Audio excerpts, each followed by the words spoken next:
এই ল'ৰাজনে মাহেকত 40 টকাৰ পৰা বছৰেকত 80,000 কোটি টকাৰ উপাৰ্জন কেনেকৈ সম্ভৱ কৰিলে?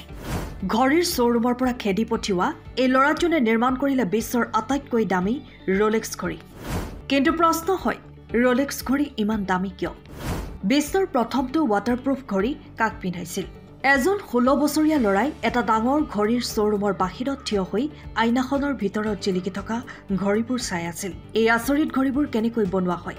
তাৰ চকুত এই প্ৰশ্ন জিলিকি উঠিল। তেনেতে থিয় হৈ থকা নিৰাপত্তাৰক্ষীজনে তেওঁক দেখি দোকানৰ পৰা খেদি পঠিয়ালে।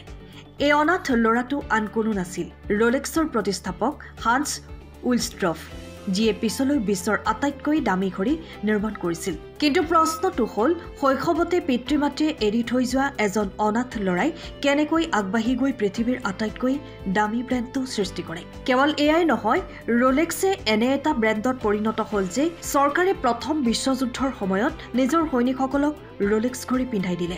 কাৰণ সেই সময়ত কেৱল তেওঁলোকৰ ঘড়ীবোৰহে ইমান নিখুঁত আছিল যে তেওঁলোকে এটা ঠাইত সঠিকভাৱে আক্ৰমণ কৰিব পাৰিছিল। ইয়াৰ লগতে মাউণ্ট এভাৰেষ্ট জয় কৰা তেনজিং আৰু এডমাণ্ড হিলাৰীয়ে আৰোহণৰ সময়ত ৰোলেক্স ঘড়ী পিন্ধিছিল। বহুতে নাজানে যে ৰোলেক্সে প্ৰতি বছৰে 80,000 কোটি টকাৰ ঘড়ী বিক্ৰী কৰে। কিন্তু ইয়াৰ পিছতো এই কোম্পানীয়ে 0 টকা কৰ দিয়ে। কিয় কৰ শূন্য?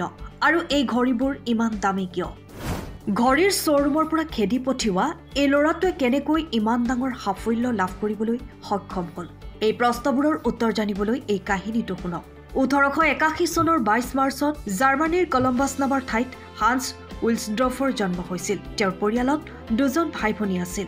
পৰিয়ালৰ লগত সি সুখী আছিল। কিন্তু 1892 চনত যেতিয়া হান্সৰ বয়স মাত্ৰ 11 বছৰ আছিল, তেতিয়া তেওঁৰ মাকৰ মৃত্যু হয়। মাত্ৰ এবছৰৰ পিছত দেউতাকৰো মৃত্যু হয়।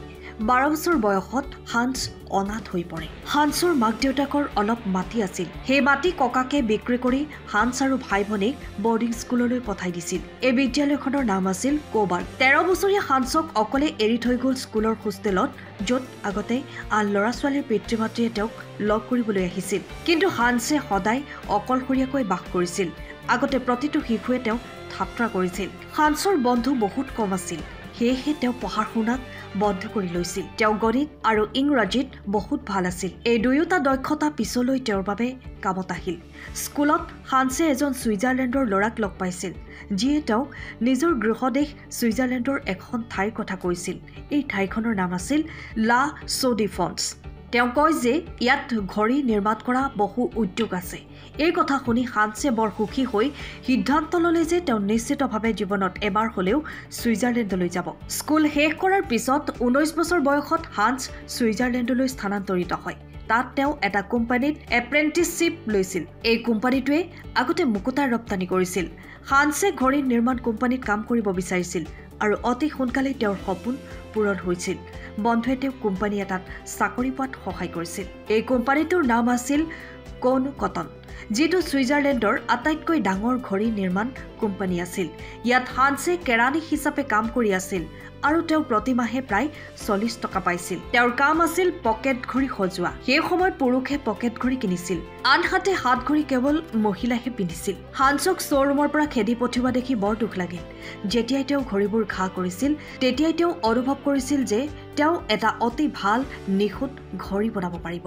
20 বছৰ বয়সতে হান্সে 2 বছৰ সামৰিক বাহিনীত সেৱা আগবঢ়াব লগা হৈছিল।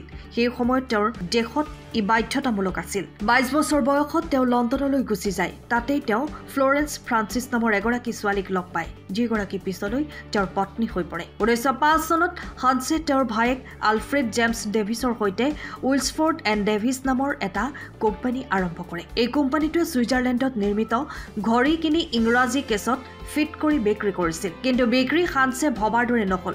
গ্ৰাহকে জনাইছিল যে কোম্পানীটোৰ নাম উইলছড্ৰফ এণ্ড ডেভিছ।